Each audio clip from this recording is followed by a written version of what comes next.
Normal travel এজেন্সিকে 10 লক্ষ টাকা এফডিআর করতে হবে, সেটা ঠিক আছে, সেটা হয়তো হতেও পারে, নাও হতে, অনেকে পারবে অনেকে পারবে না জমা দিতে। কিন্তু আমি যেটা বলতেছি, অনলাইন ট্রাভেল এজেন্সিকে 1 কোটি টাকা জামানত দিতে হবে। আচ্ছা, অনলাইন ট্রাভেল এজেন্সি 1000 কোটি টাকা নিয়ে চলে যাচ্ছে।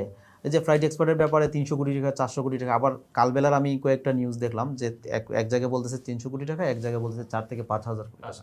আমি যেটা মনে করি আসলে ফ্লাইট এক্সপার্টের মতো কোম্পানি 300 কোটি টাকা নিয়ে মানে পালিয়ে যাওয়ার না, না ওনাদের ব্র্যান্ড বলেই তো 200 কোটি টাকা 300 কোটি টাকা মানে আসতো। তাহলে আমার মনে হয় কালবেলার যে পরবর্তী একটা নিউজ করছে 4 থেকে 5,000 কোটি টাকা, সেটা হতে পারে, কিন্তু এটা আসলে প্রপারলি সবার সামনে আসে নাই। এগুলো কি জন্য হচ্ছে, কোন কারণে হচ্ছে, এগুলো প্রপারলি ফাইন্ড আউট করা কিন্তু অথরিটির কাজ। হ্যাঁ, অথরিটির কাজ, এটা আসলে আমাদের কাজ না। আমি এত কথা বলার মানে পিছনে হচ্ছে আমাদের প্রবাসীরা যাতে জুলুমের শিকার না হয়, আমাদের প্রবাসীরা যাতে মানে স্ক্যামের শিকার না হয়। এখন এই যে স্ক্যামগুলো হচ্ছে আলটিমেটলি কিন্তু প্রবাসীদের উপরে আবার চাপ পড়তেছে।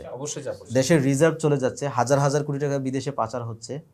হ্যাঁ, যেমন বিদেশি এয়ারলাইন্সদের যে কৃত্রিম সংকট বলেন, আর মানে অন্য কোনো কাহিনী বলেন, যেটা বললাম বাংলাদেশি মানে ফ্ল্যাট ড্রপ করে দিলে বিদেশি এয়ারলাইন্স কমাইতে বাধ্য। বিদেশি এয়ারলাইন্স যে মানে 3 গুণ 4 গুণ টাকা নিচ্ছে, এটা তো ওরা ডলারে নিচ্ছে। অবশ্যই। তো এই ডলারটা দেশ থেকে চলে যাচ্ছে, তার মানে রিজার্ভ কমে যাচ্ছে। এই প্রবাসীদের রক্তে জোড়া টাকা দেশে আসতেছে, আবার চলে যাচ্ছে টাকাটা। এবং এই স্ক্যামগুলো হচ্ছে আলটিমেটলি আবার এই টিকিটের দাম কিন্তু আবার বেশি বাড়তে আছে। তা আমাদের এই যে সাধারণ প্রবাসীদের আমাদের লাভ হইল কি? ঘুরে ফিরে কিন্তু আমাদের এমন মানে মাঝে মাঝে এমন মনে হয় যে প্রবাসীদের চামড়া দিয়ে মানে ফুটবল বানায়া কয়েকটা দল মানে খেলতেছে আর কি। এটা আসলে খুবই দুঃখজনক, খুবই মানে খারাপ একটা জিনিস।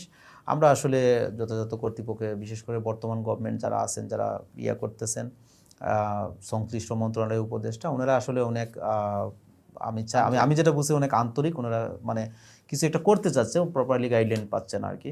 তো আমার মনে হয় ওনারা আরেকটু এফোর্ট দিলে প্রপারলি গাইডলাইনও আসবে। আর যারা মানে এই বিষয়গুলো নিয়ে অনেক স্পেশালিস্ট আছেন, আমার থেকে অনেক অনেক বেশি জানেন, ওনারা হয়তো বলেন না, তো আমার মনে হয় ওনারা অ্যাক্সেস দিলে ওনারাও বলবে, যদি এইভাবে অ্যাক্সেস দেওয়া হয়।